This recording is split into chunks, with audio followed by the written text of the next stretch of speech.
Tidak lama setelah kembaliku dari Amerika pada tahun pertama era MAN, aku menerbitkan karyaku yang pertama, sebuah kamus bahasa Inggris berjudul KSKO, yang menjadi tanda dimulainya seri buku yang akan kuhasilkan. Dalam 2 atau 3 tahun berikutnya, aku lebih banyak mencurahkan waktu untuk tantangan mempelajari bahasa tersebut daripada mengajarkannya. Pada tahun kedua Bongki, muncul kesempatan tak terduga untuk mengunjungi Eropa. Dengan dana yang disediakan oleh pemerintah kami, aku menerima anggaran sekitar 400 reis untuk biaya perjalanan. Meskipun semua pengeluaran akan sepenuhnya ditanggung oleh kementerian, jumlah itu pun sepenuhnya menjadi hakku karena aku selalu dikenal sebagai orang yang sedikit kebutuhan materinya. Aku memutuskan untuk mengalokasikan sebagian dana tersebut ke tujuan lain. Aku menyisihkan 100 reis dan mengirimkannya kepada ibuku di kampung halaman. Selama masa tinggalku di Amerika, beredar rumor tidak berdasar tentang diriku di kalangan pegawai NSU. Mereka bahkan sampai menyebarkan kabar dengan dingin bahwa aku telah meninggal di negeri asing. Dalam suasana xenofobia yang begitu kuat saat itu, tidak ada yang bisa kami lakukan selain menahan diri dalam diam, terutama ibuku yang paling membuatku sedih dalam situasi itu. Meskipun jumlah itu tidak bisa menggantikan kepergianku yang berkepanjangan, 100 reis bagi kami adalah kekayaan yang belum pernah ada sebelumnya, sesuatu yang belum pernah terlihat sepanjang hidup kami sebelumnya. Maka, dengan penuh kasih sayang, aku mengirimkan uang itu padanya. Kami berangkat pada bulan Desember, masih di tahun pertama KU, menaiki sebuah kapal perang Inggris. Kapal Odin ditugaskan khusus untuk membawa utusan kami. Kelompok kami berjumlah sekitar 40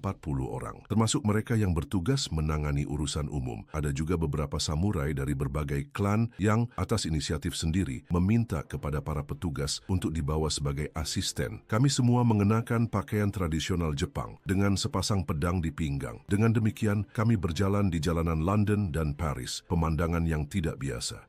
Hal itu pasti menimbulkan. Sesampainya di Paris, kami disambut secara resmi oleh pihak berwenang Prancis. Permintaan pertama kami adalah agar sebagian besar kelompok ditempatkan dekat dengan lokasi pemimpin misi. Mengingat besarnya rombongan kami dan banyaknya barang bawaan, para pemimpin delegasi jelas menunjukkan kekhawatiran, takut bahwa penyebaran di hotel-hotel yang jauh dapat menimbulkan ketidaknyamanan dan risiko di negeri asing. Petugas panitia penerimaan mengerti, mengangguk setuju, dan menanyakan jumlah kami. Ketika diberitahu bahwa kami berjumlah 40, dia menjawab, tapi jika hanya 40, salah satu hotel kami bisa menampung 10 atau 20 kali jumlah itu. Kami tidak langsung memahami maksudnya, tetapi begitu memasuki hotel yang ditunjuk, kami menyadari bahwa dia serius. Markas kami adalah Hotel de Louvre, berhadapan dengan Istana Kekaisaran. Hotel ini benar-benar raksasa 5 lantai, dengan 600 kamar dan lebih dari 500 karyawan. Kapasitasnya bisa menampung lebih dari 1000 tamu sekaligus. Alih-alih meredakan kecemasan kami, hal ini justru meningkatkan kekhawatiran bahwa kelompok kami akan tersebar di sayap-sayap yang berlawanan dari gedung besar ini. Keresahan terdalam kami terletak pada ketakutan tersesat di labirin ruangan dan lorong-lorong hotel. Banyak lampu gas membanjiri kamar-kamar dengan cahaya yang konstan, membuat mustahil untuk menyadari malam yang semakin larut. Di ruang makan, melimpahnya hidangan, mulai dari yang dipanen dari hutan hingga yang berasal dari laut. Begitu banyaknya sehingga bahkan anggota misi yang mengklaim menolak unsur asing pun meninggalkan prinsip mereka di hadapan keragaman kuliner. Ironinya terletak pada bahan makanan Jepang yang kami bawa dalam bagasi kami. Kami bahkan tidak diizinkan untuk memasak nasi kami di dapur tempat itu, apalagi menyalakan lampu tradisional kami di lorong-lorong. Lelah dengan begitu banyak larangan yang tidak berguna, kami akhirnya mengumpulkan semua barang, beras, minyak, lampu, dan peralatan lainnya di satu kamar dan memberikan semuanya kepada salah satu anggota paling tidak penting dari panitia penerimaan tanpa meminta 1 sen pun. Tidak mengenal kebiasaan dan konvensi barat, kami sering menjadi tokoh utama dalam adegan yang aneh. Suatu kali ketika salah satu tuan utusan perlu menggunakan toilet, ia ditemani hingga pintu masuk oleh salah satu pelayannya yang membawa lentera kertas menyala sesuai tradisi kami. Pelayan itu mengenakan pakaiannya yang paling khidmat, tetap berjongkok di samping pintu yang terbuka sedikit, dengan penuh bakti memegang pedang yang tuannya percayakan kepadanya. Adegan ini terjadi di lorong hotel yang ramai, di mana lalu lalang orang tidak henti-hentinya dan cahaya gas bersaing dengan sinar matahari, dan di sana ia tetap berdiri, tak tergoyahkan, seperti penjaga yang setia. Kebetulan saya menghadapi situasi tersebut, dan setelah menutup pintu untuk menyelesaikan kebuntuan, saya berpaling kepada pria itu dan dengan tenang menjelaskan kebiasaan Eropa dalam keadaan seperti itu. Meski menjaga ketenangan di luar, keluar, dada saya terbakar dengan rasa malu yang mendalam. Tentang konteks politik pada masa itu, aku berusaha menyerap sebanyak mungkin dari orang-orang yang kujumpai di London dan Paris, meski seringkali sulit untuk memahami semuanya dengan jelas, mengingat keterbatasanku dalam mengenal sejarah Eropa. Namun ketika membaca kembali buku harianku hari ini, kulihat Napoleon III digambarkan sebagai sosok yang luar biasa berkuasa, dianggap sebagai negarawan paling terkemuka di seluruh Eropa saat itu. Lebih jauh lagi, kutemukan catatan tentang tekanan yang semakin besar dan tak terbendung, negara tetangga yang memperluas pengaruhnya bagaikan matahari terbit. Diskusi-diskusi yang terus berlangsung berkisar pada konflik dengan Austria dan persoalan Alsace-Lorraine, topik yang kuingat menjadi sasaran berbagai prediksi dari banyak analis. Selama kami tinggal di London, seorang anggota parlemen mengirimi kami salinan sebuah rancangan undang-undang yang diklaimnya telah diajukan atas nama partainya. Proposal tersebut merupakan bentuk protes terhadap sikap arogan Menteri Inggris, Alcock, terhadap Jepang, yang terkadang bertindak seolah-olah negara kami adalah wilayah yang ditaklukkan dengan kekuatan militer. Di antara contoh yang disebutkan dalam dokumen itu, yang paling menonjol adalah insiden ketika Alcock menunggang kuda melintasi Taman Suci Kuil Sheba, sebuah penghinaan yang tak tertahankan bagi kami, orang Jepang. Saat membaca kalimat-kalimat itu, aku merasakan kelegaan yang luar biasa, seolah beban telah diangkat dari dadaku. Bagaimanapun, tidak semua orang asing adalah iblis. Sampai saat itu, aku percaya bahwa Jepang mengalami penghinaan langsung dari para menteri asing yang memanfaatkan ketidakberpengalaman pemerintah kami. Namun di sana, di negara asal menteri itu sendiri, kudapati bahwa ada di antara mereka orang-orang yang adil dan berbelas kasih. Saat itulah keyakinanku untuk membuka diri terhadap dunia semakin menguat. Sebuah teka-teki nyata adalah sistem pemerintahan perwakilan. Ketika aku bertanya kepada seorang pria tentang bagaimana pemilihan bekerja dan apa hakikat sesungguhnya dari parlemen, dia hanya tersenyum misterius. Mungkin mengisyaratkan bahwa orang yang bijak tidak menanyakan hal-hal semacam itu. Namun justru konsep-konsep inilah yang paling sulit kupahami. Pada saat itulah saya mengetahui keberadaan perkumpulan politik. Kaum liberal dan konservatif terlibat dalam perselisihan abadi di panggung pemerintahan, meskipun saya tidak dapat memahami alasan di balik pertikaian ini maupun tujuan sejatinya. Melihat orang-orang bertengkar di masa damai, memperlakukan satu sama lain sebagai lawan di dalam parlemen sendiri, sungguh membingungkan. Mereka bersikeras pada persaingan ini. Namun saya mengamati musuh-musuh yang diklaim sama ini berbagi makanan di meja yang sama dalam keakraban yang tampak nyata. Semuanya terasa tak terpahami oleh saya. Saya menghabiskan waktu cukup lama dalam latihan mental yang melelahkan untuk dapat merumuskan pemahaman tentang fakta-fakta paradoks dan persoalan yang begitu rumit ini. Mungkin saya akan mencapai pemahaman 5 atau 10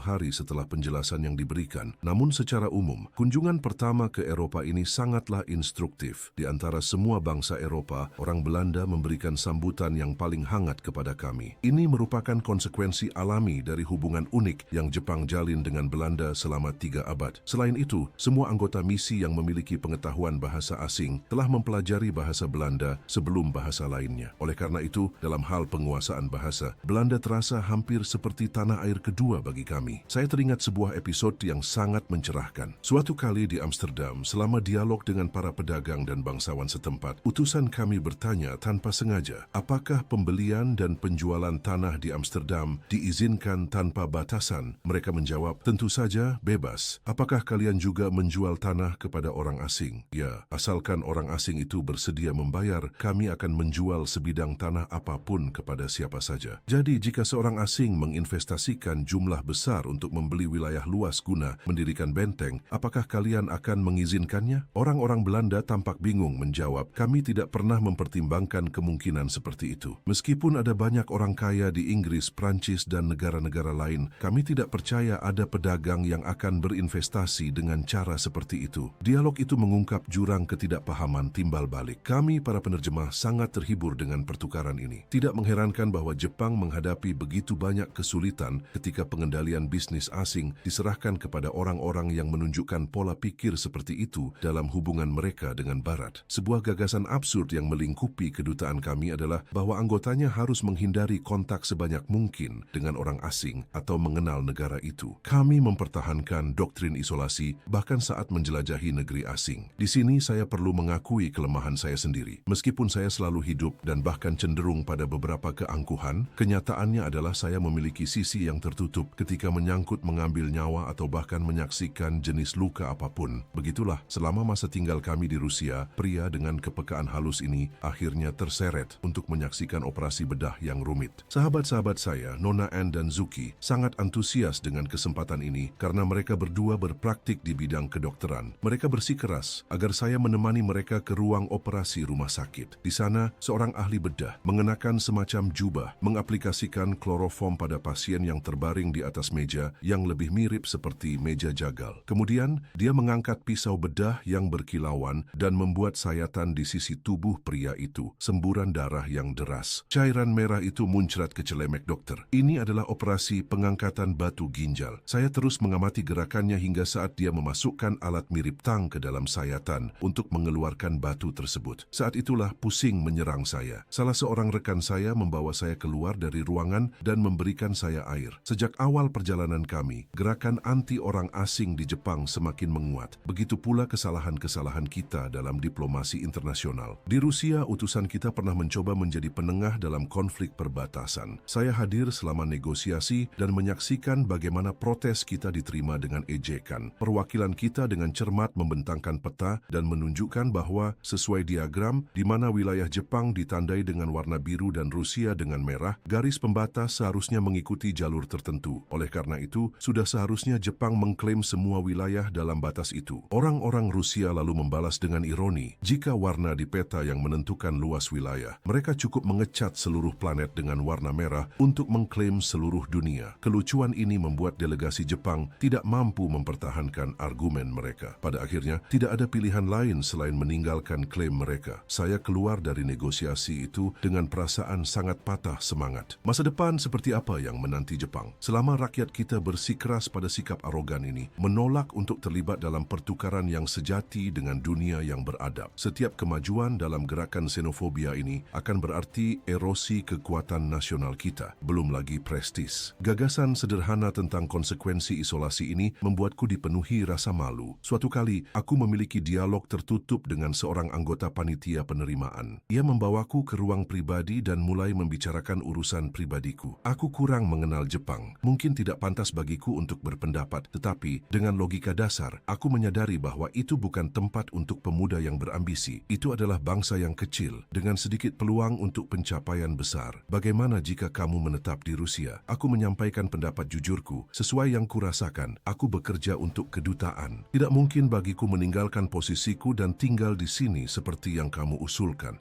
Itu tidak akan menjadi masalah. Anda bisa mempertanggungjawabkannya kepada orang Rusia jika benar-benar menginginkannya. Saya yakin Anda akan menemukan cara. Saya bisa menyembunyikan Anda di tempat yang aman, jauh dari jangkauan orang Jepang. Saya sangat menyarankan Anda untuk tinggal. Ada berbagai peluang di sini. Keamanan Anda akan terjamin, dan siapa tahu Anda bahkan bisa menjadi kaya. Kata-kata itu diucapkan dengan sangat serius dalam kesunyian yang disengaja dari ruangan terpisah itu. Tidak ada yang menandakan ketidakikhlasan atau nada bercanda. Kejadian itu meninggalkan kesan pada saya. Saya pernah mendengar bahwa Rusia berbeda dari bangsa-bangsa Eropa lainnya. Sekarang saya mengerti mengapa. Dalam perjalanan saya melewati Inggris, Prancis, bahkan Amerika tahun sebelumnya, hampir semua orang yang saya ajak bicara mengungkapkan keinginan untuk pergi ke Jepang. Saya sampai lelah dengan banyaknya permintaan untuk membantu mereka mendapatkan posisi di sana. Namun di negara-negara itu, saya tidak menemukan seorang pun yang menyarankan saya untuk tetap tinggal di tanah mereka. Dari antusiasme anggota komite untuk membuat saya tetap berada di Rusia, saya menyadari bahwa itu lebih dari sekadar pendapat pribadi. Mungkin itu adalah rencana politik atau diplomatik. Siapa tahu, bahkan sebuah siasat yang terhitung. Kembali ke Prancis, kami hampir berangkat menuju Jepang ketika berita tentang kasus nama Muga mengejutkan kami. Seketika, sikap pemerintah Napoleon berubah. Saya tidak tahu bagaimana reaksi masyarakat terhadap kejadian tersebut, tetapi tanggapan resmi jelas dingin. Saat akan naik kapal, sebuah pengawal kehormatan berjajar di sepanjang jalan hampir sejauh 1 mil. Kami tahu itu bukan sekadar bentuk kesopanan perpisahan. Itu juga merupakan pameran halus dari kekuatan militer Prancis. Jelas, kami tidak takut akan serangan, tetapi sindiran permusuhan itu sungguh tak tertahankan. Kami tiba di Lisbon, Portugal, di mana utusan memiliki satu tugas terakhir yang harus diselesaikan. Kemudian, kami memasuki Mediterania, lalu Samudra Hindia, dan akhirnya kembali dengan selamat ke tanah air kami, Jepang. Sekali lagi, saya menghadapi negara yang dilanda puncak sentimen anti-asing. Seluruh bangsa kini tenggelam dalam kebencian terhadap Barat. Tidak ada yang bisa menghentikan dorongannya menuju akhir yang tak terelakkan. Hingga saat itu, perasaan anti-asing masih terbatas pada lingkup sosial, jauh dari kenyataan saya. Namun sejak kami kembali dari Eropa, segalanya berubah. Para ronin sekarang muncul di tempat-tempat yang paling tidak terduga. Bahkan pedagang yang berdagang dengan luar negeri mulai menutup pintu mereka tiba-tiba. Diintimidasi oleh para pejuang tanpa tuan itu. Mereka bertindak seperti fanatik yang digerakkan oleh ide-ide gelap dan mustahil untuk memprediksi serangan mereka berikutnya.